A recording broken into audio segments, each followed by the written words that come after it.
இடம், map, latitude, longitude மாதிரி physical location இல்லை. உலோகத்துடன் வெப்பத்தை சேர்த்தால் நிலைப்படுத்தும் தொழில்நுட்பம் உருவாகும். உலோகம் என்றால் ஸ்ட்ரக்சர், பவுண்டரி, கண்ட்ரோல், பேரியர், ஸ்டெபிலிட்டியை குறிக்கும். ஹீட் என்றால் energy, activation, change of state, டிரான்சிஷனை குறிக்கும். இவைகளை இரண்டையும் சேர்த்தால் ஒரு பவுண்டரியின் ஃப்ரீக்வன்சி அல்லது மோடை லாக் செய்ய முடியும். அதாவது இந்த ரியல்முக்கு ஏற்ற ஃப்ரீக்வன்சி மட்டும் அலௌட் ஆகும். வேறு ஃப்ரீக்வன்சியில் இருப்பவர்கள், என்டிட்டிஸ் அல்லது ஃபோர்சஸ் ஆக்சஸ் செய்ய முடியாது. அதனால் இதை ஃப்ரீக்வன்சி லாக் அல்லது டைமென்ஷனல் சீல் என்று சொல்லலாம்.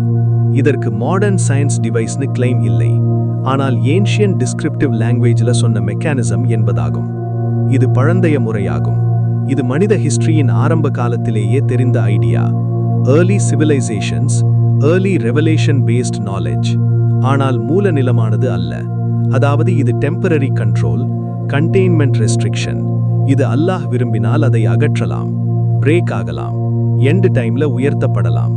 மனிதன் ஒரே உலகத்தில் தான் தோன்றினானா இல்ல வேறு ரியல்ம்ல இருந்து வந்தானா? இந்த கேள்வி சயின்ஸுக்கு யூஸ் பண்ணும் டூல்ஸுக்கு பொருந்தாது.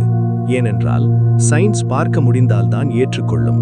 அதை அளவிட முடியணும், திரும்ப திரும்ப அதை சோதித்து பார்க்கப்படணும். ஆனால் இதை பார்க்க முடியாது, சோதித்து பார்க்கவும் முடியாது.